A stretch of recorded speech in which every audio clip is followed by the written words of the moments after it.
Recibo un cordial saludo de la Universidad Técnica Particular de Loja. Los saluda Diego García y hoy les presentaré un breve informe de la economía ecuatoriana a junio de 2022. Según el Banco Central del Ecuador, la economía ecuatoriana cerró el año 2021 con un crecimiento económico del 4%. Esto como parte del efecto rebote que ocurre en las economías posterior a una crisis, así como también por la reactivación económica que tuvo el país gracias a las campañas de vacunación que aliviaron en parte los problemas causados por la pandemia. En cuanto a las expectativas económicas para el 2022, el Banco Mundial estima que la economía ecuatoriana crecerá al 3,7%, mientras que el Banco Central y el Fondo Monetario Internacional proyectan un crecimiento del 2,8% y un 2,9% respectivamente. Cifras positivas que se podrían ver gravemente afectadas por la caída de las exportaciones y la reducción de la inversión extranjera por problemas a nivel mundial como la guerra entre Rusia y Ucrania y las bajas expectativas de crecimiento de otros países como China y Estados Unidos, así como también por la disminución de la demanda interna por procesos inflacionarios.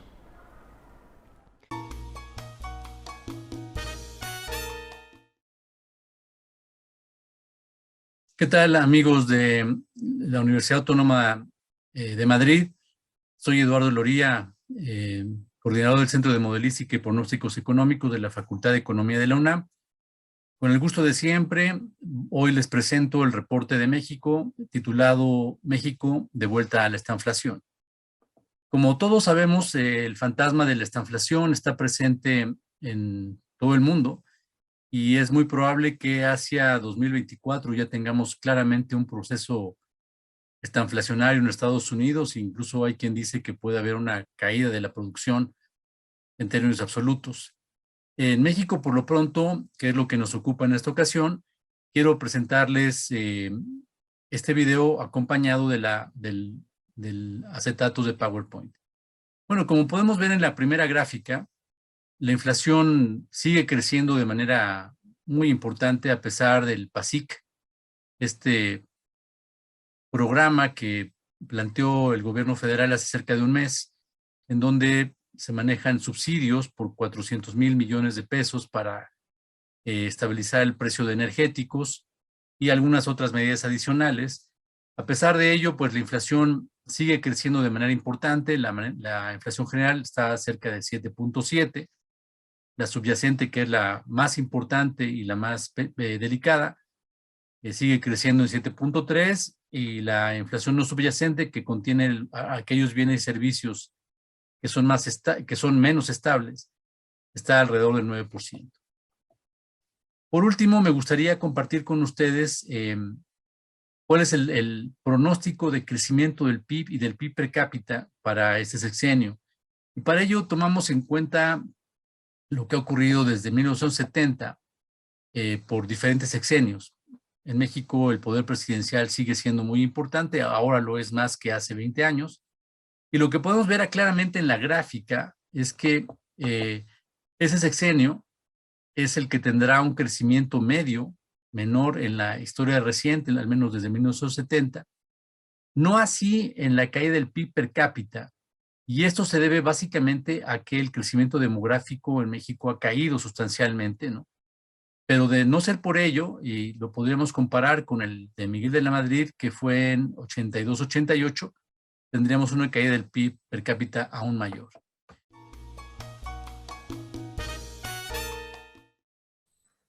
La economía argentina completó 2021 con un crecimiento de su Producto Bruto Interno del 10,3% y recuperó completamente lo perdido durante la pandemia. Al mes de marzo, Argentina incluso quedó un 5% aproximadamente por encima del valor prepandemia, y en términos de la comparación con países de América Latina, quedó por encima de varios de ellos y a la par de Colombia y de Chile. En el frente interno se destaca una importante discusión interna que se dio en el frente que gobierna el país. Hubo un desacuerdo primero respecto de la firma de la negociación final con el Fondo Monetario Internacional, y también uno que tuvo que ver con las consecuencias del shock de aumento de precios de las materias primas. De hecho, este shock produjo un aumento importante de la inflación, que había alcanzado en 2021 casi el 51% anual, pero desde marzo de 2022 las subas mensuales comenzaron a ser del 5%. Son casi 2 puntos porcentuales por encima de lo que venía sucediendo. Las perspectivas macroeconómicas para el año en curso sitúan el crecimiento en alrededor de 3,3% y 3,6% según las estimaciones últimas del Fondo Monetario. La inflación podría completar el año algo por encima del 70%, mientras que el tipo de cambio nominal oficial rondaría los 160 pesos. Finalmente, la tasa de interés de referencia subiría hasta alcanzar el 48% anual.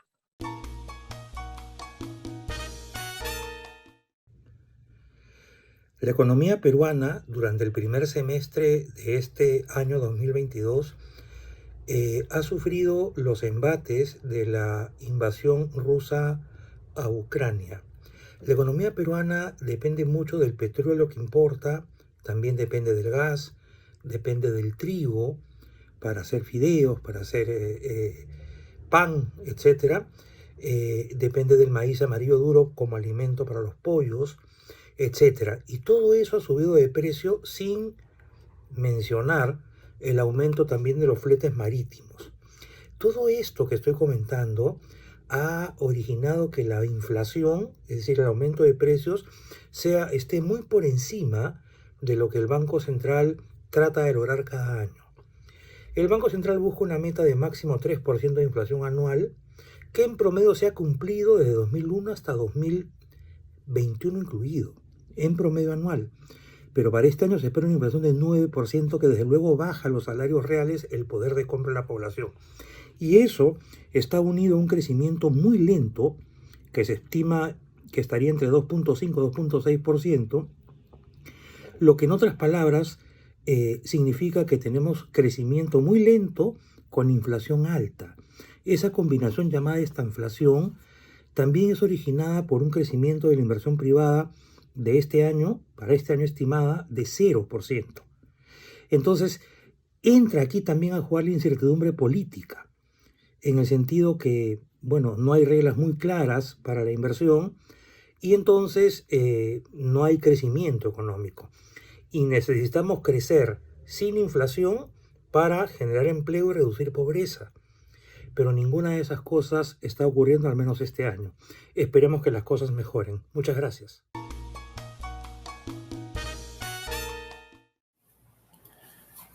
Un saludo desde la Universidad de Medellín en Colombia. Voy a presentarles los resultados de la economía colombiana durante el primer semestre del año 2022. Empezaré por el crecimiento del Producto Interno Bruto. En esta primera diapositiva se puede ver el crecimiento a largo plazo de la economía colombiana y se puede ver que la economía estaba ligeramente desacelerada antes de que llegara la crisis del COVID-19. El año 2020, particularmente el segundo trimestre, fue especialmente grave en la economía colombiana. Nunca desde que se llevan estadísticas se había dado una contracción de ese tamaño, pero el crecimiento de los trimestres del año 2021 y el primer trimestre del año 2022 hicieron que se recuperara por completo esa contracción tan abrupta que tuvo la economía colombiana en el año 2020. En ese segundo gráfico, donde vemos a partir de 2019, es más clara que la contracción que tuvo la economía colombiana durante el año 2020 fue recuperada por completo durante los 4 trimestres del año 2021 y el primer trimestre del año 2022. Pasando al tema de la inflación, ahí tenemos lo más negativo que ha pasado recientemente en la economía colombiana, y es que la inflación ha subido muy visiblemente durante todo el año 2021 y durante el primer semestre de 2022, y al parecer al terminar este año 2022 tendremos una inflación mensual de más del 10% comparada con el mismo mes del año anterior, situación que no ocurría en Colombia hace 22 años. Entonces, en inflación sí estamos muy mal. Eso tiene varias explicaciones. Una es que internacionalmente los niveles de inflación están creciendo a estos niveles por unas presiones de costos que hay por el tema que hubo con los contenedores, pero adicionalmente En el caso de Colombia se subió el salario mínimo más del 10% para este año y eso tuvo también unas presiones inflacionarias. Y en tercer lugar, la Junta Directiva del Banco de la República ha venido subiendo la tasa de interés, con lo que ha generado una nueva presión de costos que también empuja hacia arriba el tema de la inflación. Entonces, parece ser que durante el año 2021 y el año 2022 vamos a perder lo que se había ganado en materia de gestión inflacionaria en los 20 años que habían pasado antes. En materia política, el país enfrenta una situación muy difícil porque por primera vez en Colombia ganó la presidencia un candidato de izquierda. Ahí Colombia se suma a todo esto que está pasando en América Latina de un giro hacia la izquierda. Hay unas expectativas muy negativas en Colombia. La tasa de cambio está subiendo, las acciones en la bolsa están bajando y a pesar de los intentos del presidente electo de acercarse a los poderes tradicionales de Colombia, las expectativas siguen siendo muy negativas. Nunca antes habíamos tenido unas expectativas tan negativas para la economía colombiana como las que se dan en este momento. Un saludo desde la Universidad de Medellín, en Colombia.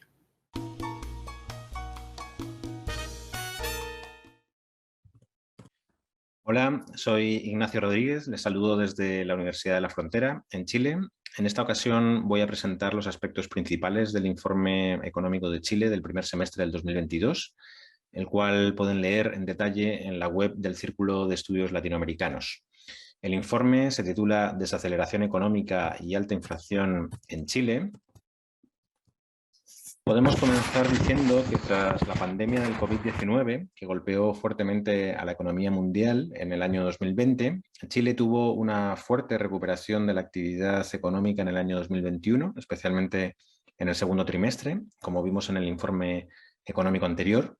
Sin embargo, en la actualidad, la economía chilena muestra señales claras de desaceleración. Si observamos la variación anual del índice mensual de la actividad económica, el IMACEC, vemos una tendencia a la baja de este indicador desde junio del año 2021.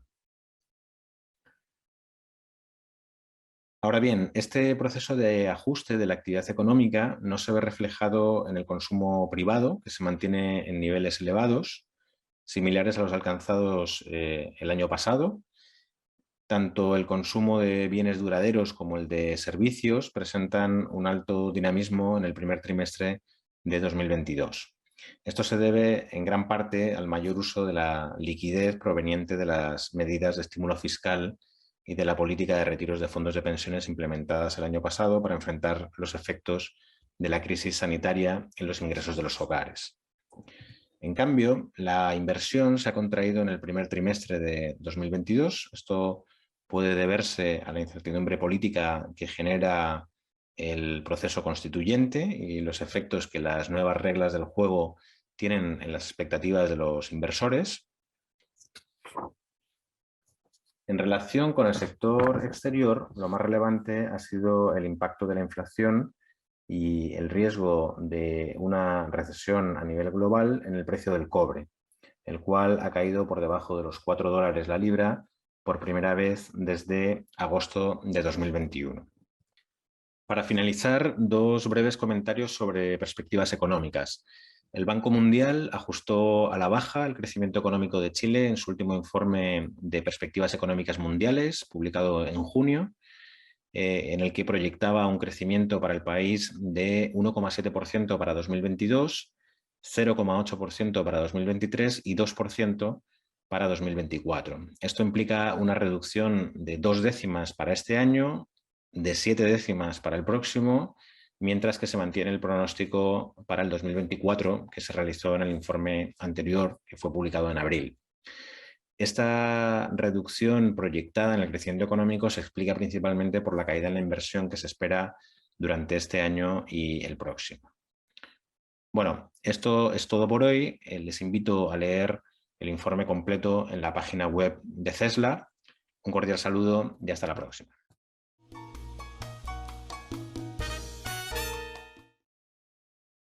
Un saludo desde la Academia Nacional de Ciencias Económicas en Venezuela. Tras 9 años de contracción, la economía venezolana parece haber dejado de caer. Sin embargo, este crecimiento del producto exige destacar que la referencia es muy atípica por los efectos de la pandemia y que el tamaño de la economía venezolana no sería ni una cuarta parte de lo que fuera en 2013. Este pequeño crecimiento encuentra más bien su explicación en la obligada flexibilización de algunos de sus controles, la desaplicación de ciertas regulaciones y leyes, sin derogarlas, vale decir, y a permitir el uso de la divisa estadounidense como medio de pago desde el 2019, como consecuencia del rotundo fracaso de la imposición en la economía del modelo del socialismo del siglo XXI. Tras la invasión rusa a Ucrania, el precio internacional de los hidrocarburos se ha elevado, pero no se prevé gran impacto en la economía nacional, además de ser difícil de estimar. En primer lugar, porque el país lo comercializa con importante descuento. Segundo, por la naturaleza pesada del crudo venezolano, que exige su mezcla con crudo importado liviano, que a su vez acusa el incremento del precio. Y tercero, porque los niveles de producción, si bien muestran una leve recuperación, todavía generan un bajo saldo exportable.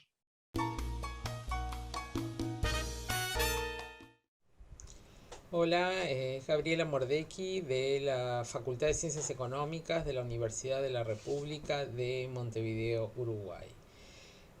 La economía uruguaya ha experimentado crecimiento en el último trimestre que tenemos información, que es el primer trimestre de 2022, acompañando la recuperación que también se dio en 2021 luego de la fuerte caída durante 2020 por efecto de las restricciones de la pandemia.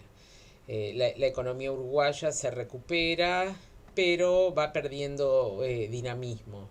Los sectores que siguen impulsando la economía son la construcción, sobre todo debido a grandes obras que se están llevando adelante en Uruguay, que ya estaban programadas en 2019, fundamentalmente una tercera planta de procesamiento de pasta de celulosa, vías de tren para llevar la producción hasta el puerto y otras obras de infraestructura conexas. Esto ha impactado además en el empleo, mejorando digamos, la capacidad de emplear trabajadores de Uruguay.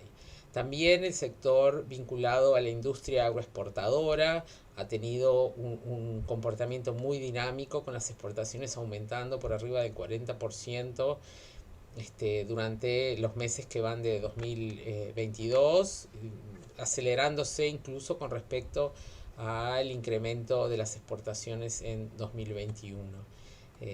Esto se da como consecuencia del fuerte incremento de los precios internacionales y también mayor demanda, lo que fue posible de cumplir porque Uruguay tuvo también muy buenas zafras de los principales productos que exporta, además de la carne vacuna, en la cual también incrementó los volúmenes exportados. Por otra parte, digamos, el fin de la pandemia y sobre todo de la emergencia sanitaria permitió que se reabrieran las fronteras, y en este primer trimestre de 2022 pudimos tener una temporada turística con llegada de turistas extranjeros, cosa que no había sucedido durante 2021. ¿Qué podemos esperar para los próximos meses? Bueno, la economía uruguaya continuará creciendo, se espera un crecimiento de 4,5 para 2022, pero con la finalización de estas grandes obras, seguramente el crecimiento se enlentecerá en los próximos años, salvo que aparezca alguna obra de infraestructura u otro elemento que permita que la economía retome el mayor dinamismo.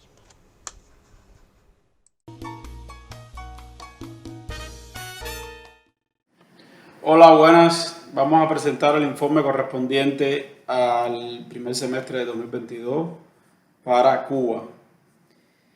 El semestre sigue presentando desafíos para la economía cubana. Algunos sectores muestran un mejor desempeño comparado con el año anterior y en otros se han presentado otras dificultades. Comenzó ya la recuperación del turismo internacional, que es un sector clave para la economía cubana. Sin embargo, los números están por debajo de lo que cabría esperar si se pretende cumplir la meta de 2,5 millones de visitantes que ha establecido el gobierno. Los precios del níquel crecieron extraordinariamente, en parte debido a la guerra, a la invasión rusa a Ucrania, y eso definitivamente favorece los ingresos externos. También ha aumentado ligeramente la producción y han comenzado las inversiones para expandir la producción, pero esto no va a ocurrir en el periodo, en un futuro inmediato. Hay 4 elementos que podrían marcar el futuro la futura evolución de la economía en lo que resta del año y en el periodo siguiente. Lo primero sería la guerra en Ucrania. Hay una gran afectación al precio de la energía. Cuba es un importador neto y está siendo gravemente impactada. Esto ha llevado incluso a que el gobierno ha tenido que programar cortes de energía a los sectores residenciales. Pero también, por ejemplo, el incremento de los precios de los alimentos afecta a Cuba, que es un importador neto también de alimentos. Y esto, digamos, puede agravar una situación que ya de por sí era bastante compleja. En el ámbito positivo, por una parte, las autoridades de Estados Unidos anunciaron algunos cambios, digamos, que mejoran el entorno de las relaciones entre ambos países, sobre todo para favorecer el envío de remesas, aumentar algunos vuelos hacia el país, y también se han ampliado ligeramente las categorías que permiten que norteamericanos visiten el país. Son buenas noticias. No tiene potencial para cambiar radicalmente el contexto de la economía cubana, pero obviamente es algo que puede impactar positivamente. Luego también está este proceso tímido de acercamiento de Estados Unidos y Venezuela. Venezuela se ve como un potencial candidato para incrementar los suministros de petróleo ahora en estos momentos, que el mercado mundial está tan estresado a partir de todas las sanciones a Rusia. Cualquier mejora en la economía venezolana, específicamente en la producción de petróleo, tiene efectos directos sobre Cuba, y esto en definitiva vislumbra un panorama un tanto más favorable que el que teníamos hasta ese momento. Y hay un ascenso de gobiernos de izquierda de América Latina. Hay que ver qué es lo que ocurre con las elecciones en Brasil, pero en definitiva, desde el punto de vista internacional, tiene Cuba ahora un panorama un tanto más favorable en América Latina. Habría que ver si esto se concreta o se traduce luego en acuerdos comerciales, económicos que permitan mejorar el país. En cualquier caso, las perspectivas de crecimiento siguen siendo muy reducidas. El gobierno había anunciado una meta de 4%. Esto va a ser muy, muy difícil atendiendo los números del primer semestre. Y en definitiva, tendrían que adoptarse reformas adicionales que ahora mismo no están siendo discutidas dentro del país. Por lo tanto, el pronóstico nuestro es que la meta de crecimiento del 4% no se va a alcanzar en el 2022. La situación económica va a continuar siendo difícil y hay que ver cómo el gobierno logra atender el problema de disponibilidad de energía, particularmente la producción de energía eléctrica, que está afectando ahora gravemente no solo a la población, sino también al sistema productivo en su totalidad.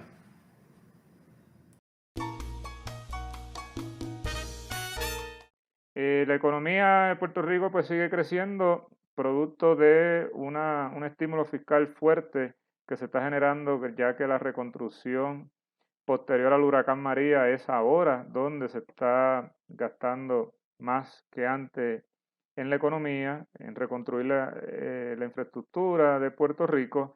Así que eso es lo que está liderando el crecimiento económico, y mientras en Estados Unidos se está hablando de una estanflación y en otros países, en Puerto Rico eso no es muy probable. Lo que sí es probable es que el crecimiento económico sea más bajo de lo que había pronosticado la Junta de Control Fiscal, que había dicho que era entre 2,6% y 5,2%. Es probable que se mantenga en niveles cercanos al 2%. A nivel de político, pues hay un proyecto en el Congreso para atender el tema del estatus y otro para acelerar la salida de la Junta de Control Fiscal.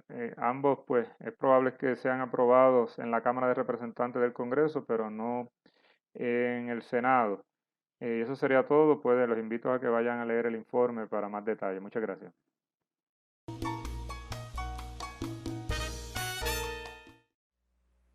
Hola, le habla Antonio Ciriaco Cruz desde la República Dominicana, decano de la Facultad de Ciencias Económicas y Sociales de la Universidad Autónoma de Santo Domingo, y vamos a presentar el comportamiento de la economía dominicana durante esta primera parte del año 2022, básicamente el primer semestre, enero-junio. En lo que respecta a las perspectivas económicas para finales de este año, se espera que la economía dominicana, y las evaluaciones que se hacen, es que tendrá un crecimiento de 5%. Casi todas las evaluaciones, tanto gubernamentales como de instituciones multilaterales, están rondando los pronósticos en la vecindad del 5,0%. La perspectiva política, en la sociedad dominicana se está discutiendo en el Congreso Nacional la ley de extinción de dominio para el decomiso de los bienes que han sido robados por parte de funcionarios, y todo eso ha generado toda una discusión en el Congreso Nacional y hay algunos desacuerdos, pero la perspectiva es que se apruebe una ley de extinción de dominio para decomiso de los bienes públicos sin tomar en consideración elementos de retroactividad para que no choque con la Constitución de la República. Y por último, claramente que la economía dominicana se ha visto matizada por el conflicto bélico Rusia-Ucrania. Esto ha impactado de manera indirecta a la economía dominicana muy fuerte debido a que la República Dominicana es un importador neto de combustible, de hidrocarburos, gas natural, carbón mineral, también de commodities, que son insumos para la producción de importantes bienes de consumo para la población dominicana, y esto ha atizado los niveles de inflación y ha generado básicamente cierto nivel de presión al gobierno para que incremente los elementos de protección, es decir, los subsidios a grupos vulnerables para minimizar los efectos económicos y los choques externos de este conflicto bélico militar Rusia-Ucrania.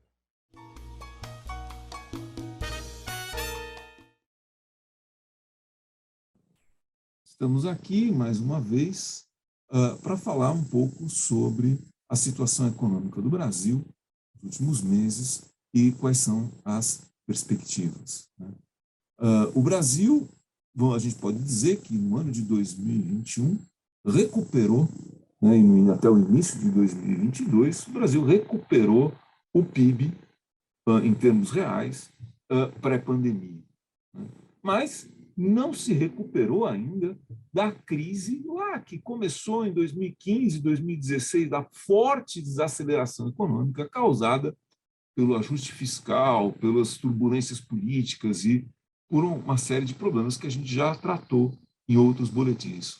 A economia brasileira, o PIB brasileiro, ainda está 1,6% abaixo do PIB de 2014. Uma situação ainda bastante grave, mesmo depois da recuperação, mesmo com a recuperação que a gente teve, que o país teve após a pandemia. A gente tem, na verdade, baixo investimento ainda em 2022, queda nas vendas, queda no comércio. A coisa que a gente teve um pouco melhor foi o aumento do emprego, ou a diminuição da taxa de desemprego.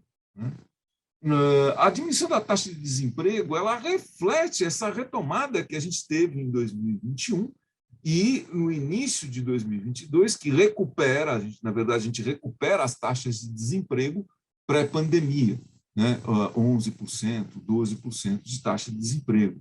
Apesar da gente recuperar esse emprego, vamos dizer assim, esse emprego ele aparece com muito baixo nível de renda. A renda média caiu mais de 8% em relação ao período pré-pandemia. Então, a gente tem uma recuperação do emprego, mas de muito baixa qualidade e de muito baixa remuneração.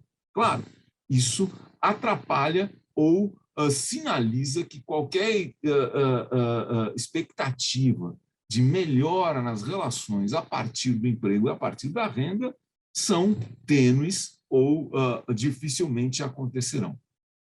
O pior ainda é que essa renda ela tende a diminuir ainda mais, a renda real tende a diminuir ainda mais pela elevação dos preços, praticamente generalizada, ou pelo menos dos setores que têm poder de repassar custos para os seus preços finais, né?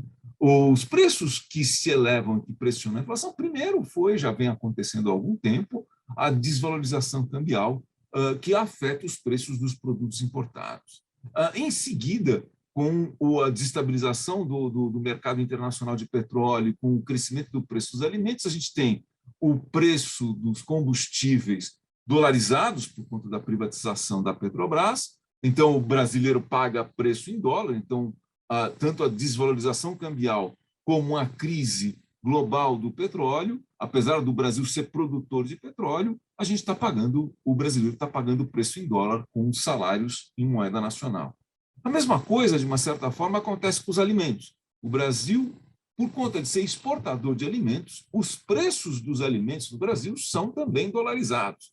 Então, tanto a desvalorização cambial que a gente viu antes da crise da Ucrânia, como agora o aumento dos preços dos alimentos, impacta diretamente os preços em geral da economia, e isso faz com que, como os salários não acompanham essa elevação de preços, portanto, a gente não tem uma inflação, não tem aumento generalizado de preços de salários, a gente só tem aumento de preços, sem aumento de salários, isso resulta em uma diminuição da renda real ainda das pessoas, uma renda real também das pequenas empresas e médias empresas que não conseguem repassar os seus custos para os preços.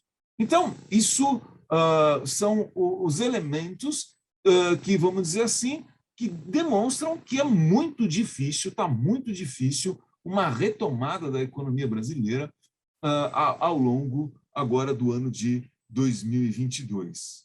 A gente teve, de uma certa forma, a gente pode dizer, mas muito por conta da inflação, uma melhora na relação dívida-PIB. Então os economistas mais ortodoxos dirão, não, está vendo, a relação dívida-PIB melhorou, caiu no Brasil, portanto, o ajuste fiscal está tendo algum sucesso. Bom, além do ajuste fiscal ter deprimido gravemente a economia nos últimos anos, como a gente já tem dito, o ajuste fiscal não é o sucesso do ajuste fiscal, mas sim a gente tem um crescimento, por conta do crescimento dos preços, a gente tem um crescimento da arrecadação do governo e por conta do corte de gastos, principalmente das políticas sociais, dos investimentos, tudo isso está detalhado no informe, dos investimentos, dos gastos sociais, etc., a gente tem uma depressão muito grande dos gastos públicos. Então, a gente tem, de um lado, receitas inflacionárias e, de outro lado, depressão, os gastos públicos muito deprimidos, e a gente tem uma melhora da relação dívida-PIB. Essa relação pode ser que ela permaneça, mas ela não deve permanecer caindo nos próximos meses ou mesmo no futuro próximo. Isso muito por conta da elevação da taxa de juros. A inflação, que a gente já mencionou antes, como a gente tem um governo ortodoxo, ele combate a inflação com a elevação da taxa de juros. Então, a taxa de juros real no Brasil está próximo entre 6,5% e 7%, a taxa de juros real anual. Isso é uma taxa de juros enorme. Isso impactará, como aconteceu em outras épocas no Brasil, isso impactará diretamente o custo da dívida pública negociada no mercado. Que apesar da diminuição da relação dívida-PIB que eu mencionei agora, a gente tem um aumento do custo da dívida pelo pagamento de juros, uma elevação do déficit nominal que envolve não só as despesas primárias, que já ainda continuam deficitárias, como agora o déficit nominal por conta dos juros. Isso significa que se a gente continua combatendo a inflação com taxa de juros, tentando combater a inflação, deprimindo ainda mais a economia com a elevação da taxa de juros, Isso significa que a gente nem vai conseguir combater a inflação, porque é uma inflação de custos, mas vai ter um impacto negativo nas contas públicas nos próximos meses ou no ano que vem. Isso significa que esse ganho fiscal aparente, ele é um ganho falso, ele não é um ganho verdadeiro. Né? Seria verdadeiro se as receitas tivessem aumentado por conta do crescimento econômico e se as despesas tivessem sido melhor organizadas. Não foi nada disso que aconteceu. No caso das despesas, a coisa é um pouco mais grave. O governo, diante da possibilidade de perder a eleição, por conta da enorme crise que o país vive, fome, desemprego, pobreza e etc., na iminência de perder a eleição, resolve, 3 meses antes da eleição, a promover ou fazer um pacote fiscal, um pacote de ajuda aos mais pobres, né, que, de uma certa forma, possa compensar. Claro, a situação é calamitosa de verdade, né? Então, dar dinheiro para os mais pobres não é uma coisa negativa para a economia.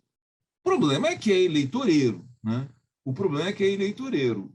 Se isso vai impactar a questão fiscal, dificilmente impactaria a questão fiscal mais do que os juros, porque o que o Brasil, o que o Estado pagará de juros sobre a dívida pública com esse juros real é muito mais elevado. O país está gastando em juros algo da ordem de 400 bilhões por ano. E o pacote de bondades, vamos dizer assim, fiscais, a gente está falando de 40 bilhões. Então, a diferença é brutal. Não dá para a gente dizer que o impacto fiscal do pacote será grave. O problema grave é o impacto eleitoral. Que talvez também, como a gente está muito próximo das eleições e a crise já vem se alongando durante todo o governo, dificilmente esse pacote terá algum impacto, vamos dizer assim, nas eleições. É difícil avaliar agora, mas dificilmente terá um impacto nas eleições. O que acontece mesmo é que, de fato, por isso que grande parte da oposição até votou, as pessoas, a gente tem 30 milhões de pessoas passando fome no país, com desemprego elevado e metade da população sem saber se vai comer. Então, isso é um problema bastante sério, né? A pressão inflacionária deve continuar. Então, o Brasil é muito dependente de importação hoje, né? A nossa indústria é praticamente montadora a partir de partes, peças e componentes nobres importados. Então, tanto a desvalorização cambial como a elevação dos preços internacionais em dólar, isso fará com que a gente tenha pressão inflacionária. Essa pressão sobre as importações pode impactar diretamente sobre o crescimento, porque se a economia voltar a crescer, o que acontece? O crescimento de 2022 já teve um impacto bastante grande sobre as importações. A vantagem é que as exportações, em termos de preços, por conta da guerra, por conta de vários outros problemas, os preços das commodities cresceram e o país não ficou deficitário na balança comercial.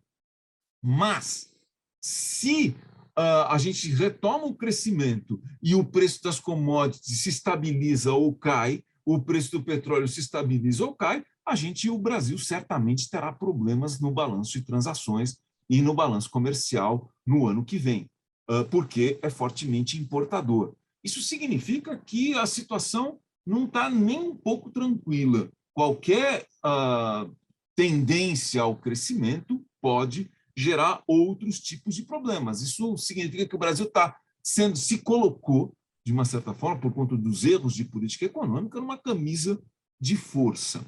Bom, esse ano é um ano eleitoral. Como ano eleitoral, a gente tem uma disputa, apesar de que o governo atual foi tão ruim, tão destruidor, que isso está sendo sentido pelas pessoas em geral, né? As pessoas estão perdendo renda, não é só a classe média, como a classe baixa, principalmente, né? As classes C e D estão perdendo renda, emprego e numa situação muito ruim. Então, e são esses os eleitores que estão abandonando o governo e estão caminhando no sentido de votar no ex-presidente Lula, né, que em 2010 entregou uma taxa de crescimento, entregou um crescimento de 7,5% ao ano em 2010. Então, a memória, ainda apesar de a gente estar falando de 12 anos atrás, a memória das pessoas ainda está viva desses 12 anos atrás, quando a economia ainda crescia e a taxa de desemprego era 6%. Então, em termos concretos, vamos dizer assim, a população já sentiu que tem que votar na oposição, que não dá para votar nesse governo. As elites brasileiras continuam insistindo, parte delas, gradativamente isso está se dissolvendo, mas parte delas tem observado ou tem sentido que não dá para também apoiar. Outra parte continua apoiando, principalmente as pessoas, os grupos ligados ao mercado financeiro e ao agronegócios, né? Nós temos um risco, sim, no Brasil de ruptura, né? O atual presidente é bélico, ele é uma espécie, para o estrangeiro entender, ele é uma espécie de Trump, o que invadiu o Capitólio, né? Foi um ato antidemocrático forte. O nosso atual presidente tem esse ímpeto, tem essa vontade. De uma certa forma, ele está tentando o tempo todo se organizar para fazer algum evento. Nós vamos ver o que acontece agora, dia 7 de setembro, que é o dia da independência brasileira, e depois vamos ver o que vai acontecer quando ele, de fato, perder as eleições.